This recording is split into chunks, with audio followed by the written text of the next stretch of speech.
musical. It's hard to put into words, but every time you end a sentence, it sounds very musical. So I'm just curious: were you born in Philly, or you just got music running through your veins like that? I was definitely born in North Philly. North Philly, born and raised. I lived in Baltimore for a minute. Okay. I lived in Atlanta, Georgia for a minute, but most of my life was in North Philly. Yeah, because it's really refreshing. People used to tease my voice. Really? Yes, I got teased a lot. People laugh at my voice. They told me that I had to take speech classes to change the way that I spoke. Mm-hmm. Wow. So as I said, I was so shy and such an introvert that I created my own world. I don't know what my voice sounds like to anyone else, but I was deep into poetry, into writing. So I think I created sort of like my own musical flow of words. Yeah, and as I'm listening to you again, listen to your story through the music, and like you said, you being shy, introvert, things like that. This lends itself to be that story of, hey, you continue to persevere, you continue to strive for what you want, and no matter what color you are, white, black, whatever it might be, even just female, just as long as you keep your eyes on the prize, what you can still accomplish. I'm pretty sure you being from North Philly, you never imagined to really get to London and South Africa or whatever it might have been. Right. You get what I mean? And just going to a Philadelphia school district, it wasn't encouraged to be more than just someone, again, I'm going to go do a regular 9 to 5 all the time. Yes. I used to actually, this is funny. My mom used to let me because I dealt with anxiety. I didn't know what to call it back then. Okay. But when I would go to school, I would have anxiety because I didn't want to go with all the fighting and everything that was going on there. Right. So my mom would let me cut like once a week, come home early, and get my mind right so I can get ready to go back and deal with that, because I was not one of the popular people. I was the person that everybody kind of just looked at in the corner and kept walking by. Every now and again, some nice sisters would say, hello, hey, Samantha, but that was it. People didn't hang with me. I wasn't cool. I wasn't popular. So once again, I was in my little box, and I had to create something for myself. My mom said, you know what, I can't use the word, but she said pretty much F them and do what you have to do and get through, and that's exactly what I did. I would come home to my room and create my little world for myself. Nice. And look where it's gotten you. It has made you so much stronger.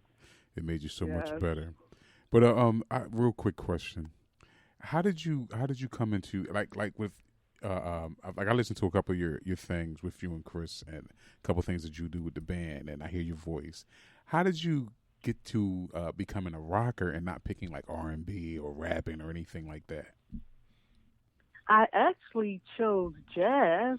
Okay. I was a huge jazz head. I loved my Sarah Vaughan, my Billie Holiday, there you go. John Coltrane, Miles Davis. Wow. I would listen to my little tapes every day and sing along with them. Mm-hmm. When I chose the instrument of the guitar, I believe that's when rock and roll chose me. Right. I never said that I'm going to do rock.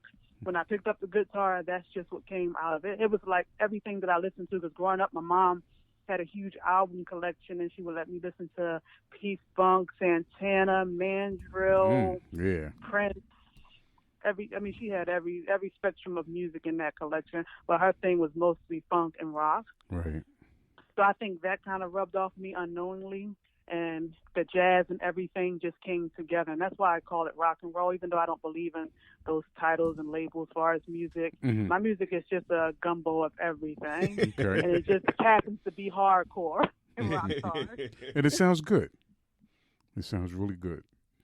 So let me ask you this, just to jump ahead, where do you see yourself in like 10 years? 10 years, wow. I see myself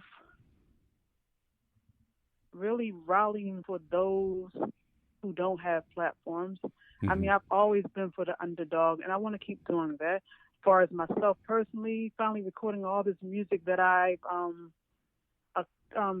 written and produced over the years, since 2000 up to now, just getting those albums out for those who have been supporting me over the years, because I really appreciate everyone coming to shows, buying tickets, buying merchandise. Mm-hmm. And I do have my first album that people do support on social media.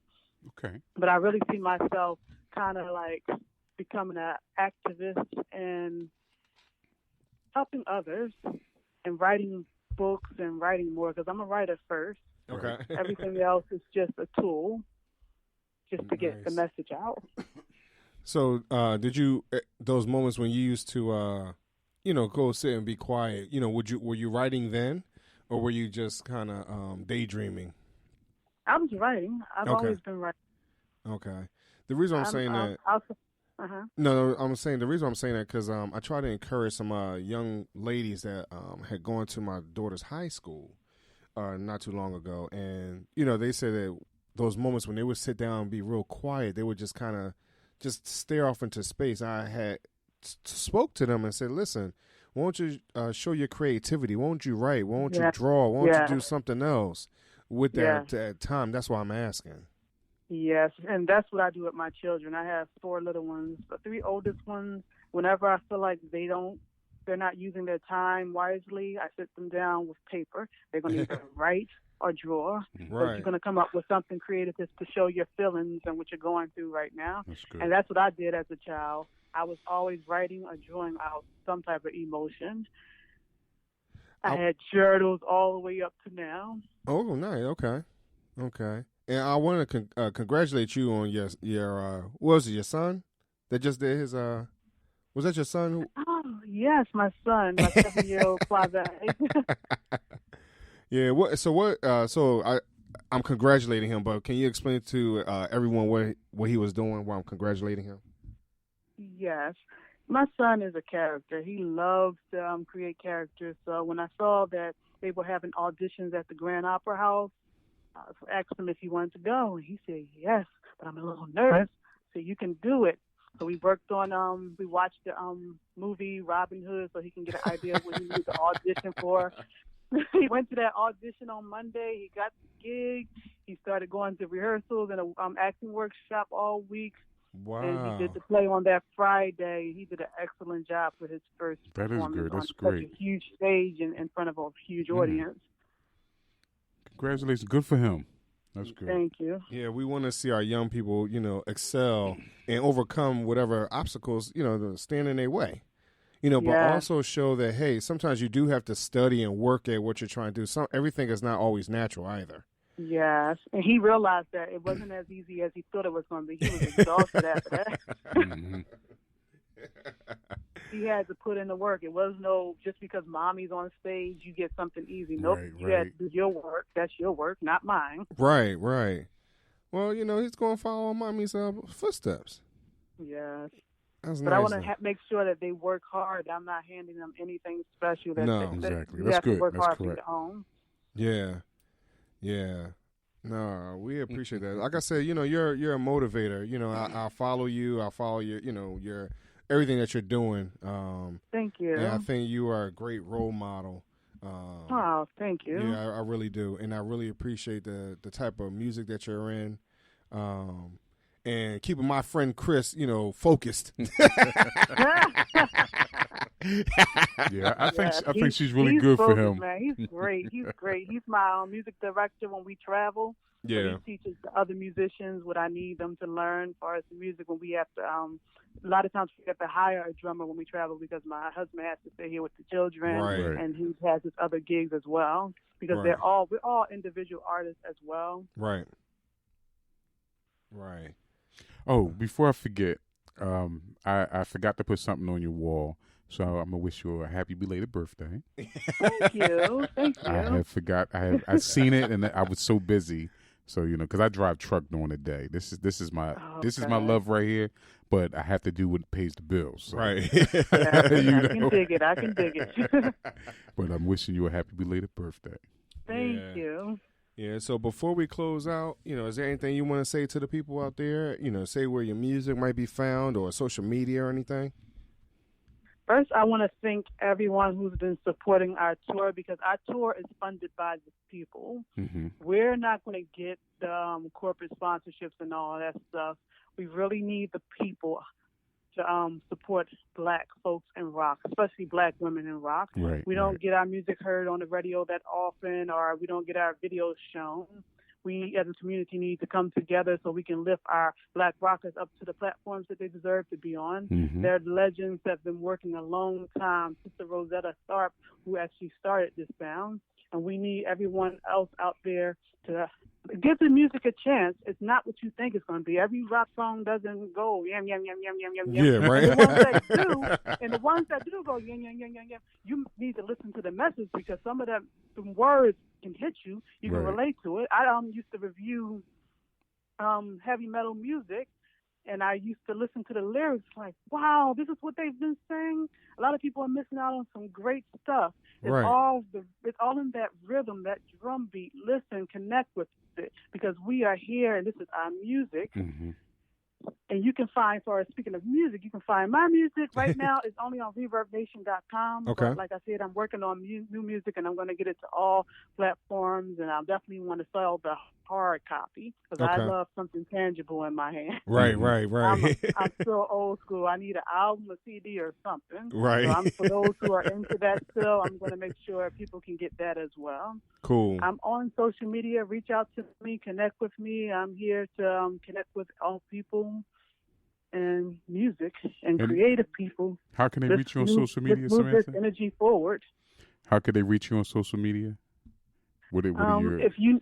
To email me is GhettoSongBird@yahoo.com. Okay. I'm on Instagram, Facebook, and Twitter under GhettoSongBird and Samantha Holland. Okay. That's how you can connect with me. Thank you. And we really, really appreciate you. Yes. Thank you. And let you know that these two right here really support you. Yeah. We do. Thank you so much. Yeah. And I'm truly inspired by you. I'm going to be honest. Wow. Yeah. So that's why I had to get you on our show. I really appreciate it. I really do. Plus the work that you're doing with Chris, like you really doing some good work with Chris. Right. So, he needed that. He needed someone like you to be his mentor. Right. Wow. But it's all good. It's all good. Everybody needs some type of guidance and to be pointed in the right direction. He inspires sometimes. me as well. Right. Yeah. And Chris inspires me as well. That's the we whole learn thing. from each other. Yeah. And we lift each other up. Right. I think that's how me and Reese are too, as because we're neighbors, and that's where the name The Neighbors our podcast came from. Yeah, we're actually neighbors. We live next door to each other. So. Literally. Yeah. That's awesome. So he inspires me every day, and I hope I inspire him the same way. It goes both ways. Yes. So but we truly appreciate you being on the show with us today. Yes. And thank you for having me. And just want everybody we just want to reiterate, you can find her music on Reverb Nation. Mm-hmm. And you can find her Ghetto Songbird on Facebook, Instagram, and Twitter. And so everybody out there, go ahead immediately, as soon as you hear this, go right to all those social platforms and look her up. Right. Check her out. You're on YouTube also, aren't you, Samantha? Yes, I am. Thank you. Yeah, go to YouTube. You go to YouTube and you can hear some of her music, some of her lyrics. Right. And then tell us how you feel about it. Let us know how you liked it, if you enjoyed it. We take all type of comments. So whatever it is, good or bad, we're going to take them, receive them. Right. So, y'all, it's about that time. And we got to pay those bills. And this is Reese. And I'm Arnold. And thank you very much for listening to the Neighbors Podcast. Peace. You are the agent and we look for change. You conquered the pressure and you did not fall, but you are a diamond and worth more than gold.